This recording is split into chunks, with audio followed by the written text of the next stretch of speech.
걸어갈 수가 없습니다. 박사가 100개라도 기도가 없으면 걸어갈 수 없어요.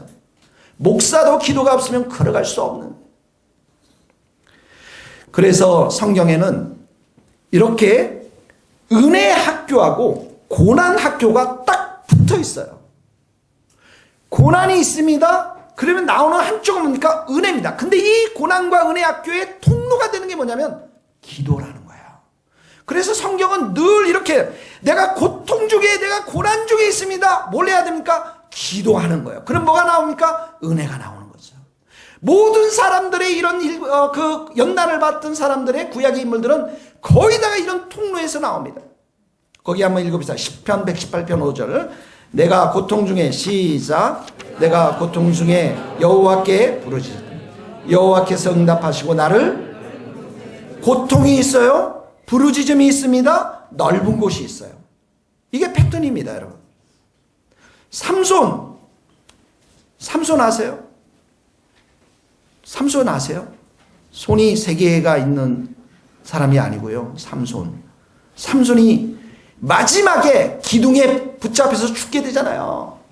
눈알이 다 빠지고 고통 중에 있잖아요. 근데 고통 중에 삼손이 어떻게 하냐면 사색이면 여호와께 부르짖어 이렇게 나옵니다. 여호와께 부르짖으니까 마지막 은혜를 부어주시니까 어떻게 해요?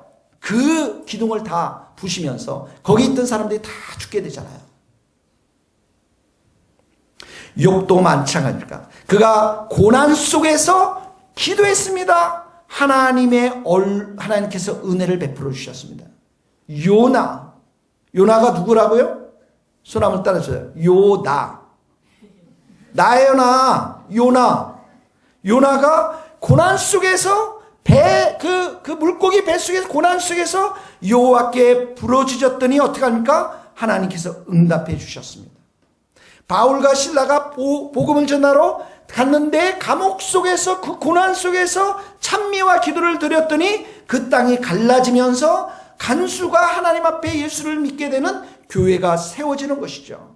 이게 패턴입니다. 고난 학교와 은혜 학교가 함께 붙어 있어요. 여러분들에게 고난을 준다. 하나님 뭘 주기를 원하십니까? 그거 몰라요, 여러분? 하나님이 지금 고난을 주세요. 핍박을 주세요. 뭘 주기를 원한다고요? 은혜를 주시기를 원하는 거예요.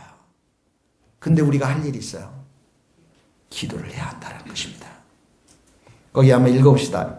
욥기 33장.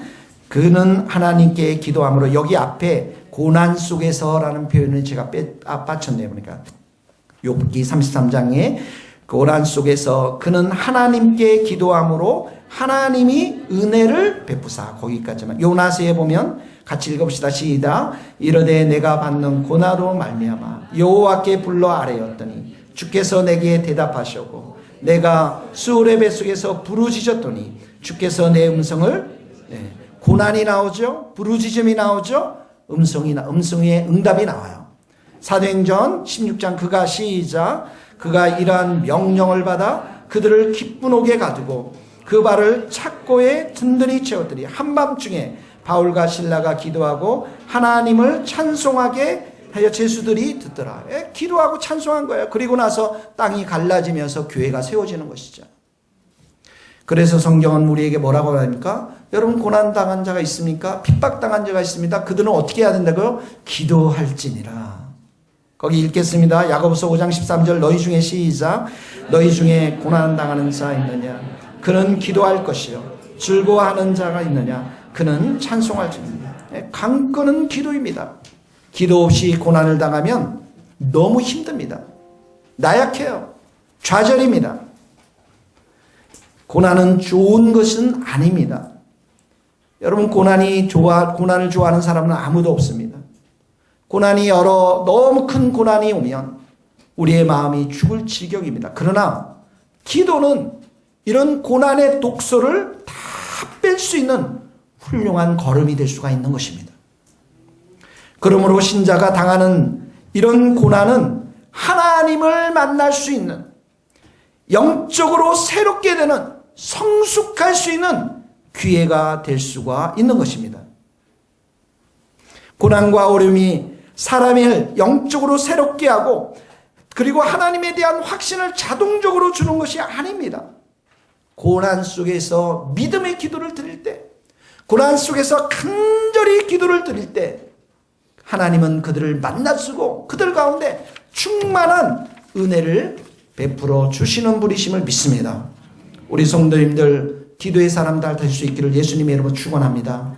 우리 인생 가운데는 많은 산이 있어요. 이 산을 넘으면 또 저 산이 나오고 저 산을 넘으면 또 김산, 박산, 얼마나 산들이 많은지 모릅니다. 그러나 기도가 있는 한, 하나님이 우리와 함께 있는 한 그 모든 산들이 주님의 은혜로 다 무너질 줄 믿습니다. 세 번째 보면 오늘 사도행전 다시 보면 세 번째 이들이 어떻게 했습니까? 모인 곳이 진동했고 그리고 다 성령의 충만함을 받고 그리고 나서 여기 보면 31절에 보면 담대히 하나님의 말씀을 전하리라. 고난이 이들이 해야 할 사명을 더욱 치열하게 그 사명을 감당하도록 담대함을 더해 주었던 것입니다. 여러분들이 고기를 구워 먹을 때 기름이 막 튀잖아요. 거기에 혹시 불 붙을 때가 있었을 거예요. 그럴 때 여러분 거기에다 물을 확 부으면 어떻게 해요? 불이 더 확 탑니다. 그때는 이불이나 거적을 가지고 덮어야 되는 거예요. 고난이 있을 때 우리가 기도를 하게 되면 성령으로 충만해서 성령의 불이 타올라서 그 고난으로 인해서 사명이 죽는 것이 아니라 더 담대하게 그 문제를 뚫고서 사명을 감당하는 자로 설 수 있다는 거예요.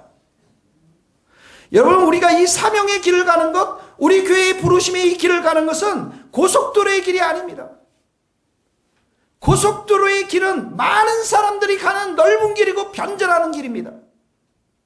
한국의 목사님들 50대, 40대, 60년대, 50년대, 60년대, 70년대를 걸으면서 그 배고픔 속에서 오직 주님만을 바라보고 교회를 세워왔습니다. 근데 지금 한국교회는 고속도로입니다.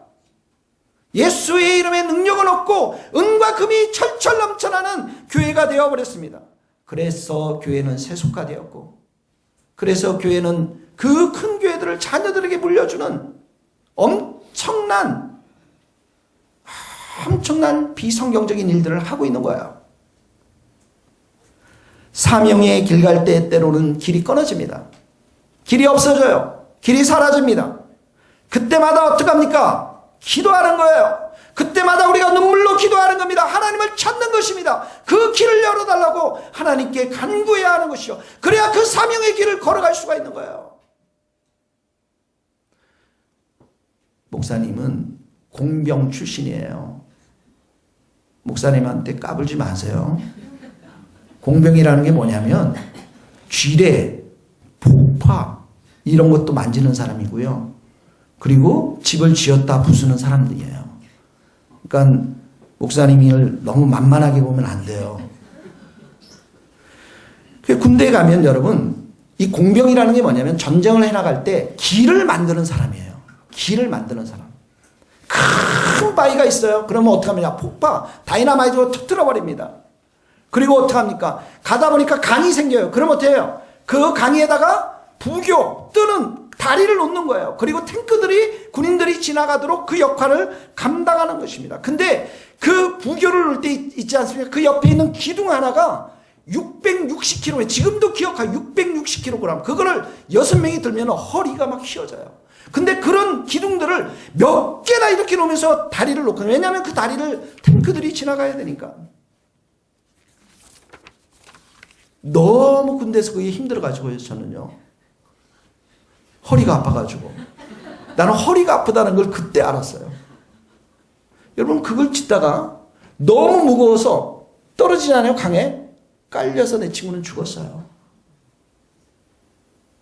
사명의 길은 이런 길이에요. 영적 전쟁의 길은 이런 길입니다. 교회가 좋은 비전을 품으면 고속도로 있다? 아닙니다. 고난이 있습니다. 힘들어요. 중요한 건 하나님이 우리와 함께 하시느냐. 우리가 간절히 기도하면서 성령으로 충만하면서 하나님이 우리에게 불리신 이 사명의 길, 말씀 찬양 기도의 집의 사명의 길, 영혼을 살리며 전도하며 선교하는 이 사명의 길, 이 길을 우리가 하나님의 능력과 힘으로 감당할 수가 있는 것입니다. 사람들은 일과 크기와 성과를 보지만 하나님은 일의 과정, 그 과정을 지켜보고 계세요. 우리가 정말 기도하고 있는가? 우리가 이 일을 하나님 앞에 의지하며 눈물로 기도하며 그 은혜를 구하며 그런 길을 가고 있는가? 마음의 중심들을 보고 있는 거예요. 여러분들이 이 교회를 다녀도 그런 마음의 중심을 하나님 앞에 드리지 못하면 우리는 이 사명의 길을 갈 수가 없어요.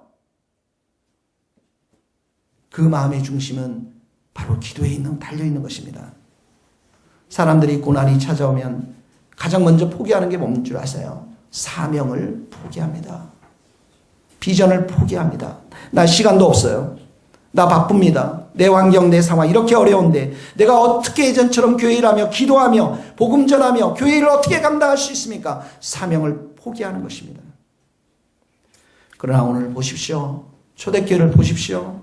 이들에게 엄청난 일이 일어났습니다. 이들은 핍박이 있었습니다. 고난이 있었어요. 그런데 간절히 기도하고 성령의 충만을 받고 담대히 복음의 그 길, 사명의 길을 그들은 걸어갈 수 있었던 것입니다. 할 수 있는 일을 하면 상이 크지 않습니다. 할 수 없는 일을 감당하기 위해 많은 성도들이 눈물을 흘리고 기도함으로 그 사명을 감당하면 우리에게 상급이 있습니다. 고난 속에서 이렇게 기도하니까 이런 놀라운 일들이 일어났던 것입니다. 이 모든 놀라운 은혜의 역사가 기도할 때 이루어졌던 것입니다. 다시 한번 부탁합니다. 여러분 금요철야를 나올 수 있도록 시간들을 조절하시고 그리고 여러분들 그렇게 기도하셔야 됩니다. 기도의 자리에 빠지면 기도의 자리에 오지 않으면 사명의 길을 걸어갈 수가 없는 것입니다. 그러나 우리가 함께 기도하면 우리에게 성령의 충만한 은혜를 부어주셔서 우리가 감당할 수 없는 놀라운 일들을 우리에게 주시는 하나님이심을 믿습니다. 같이 찬양을 부르겠습니다.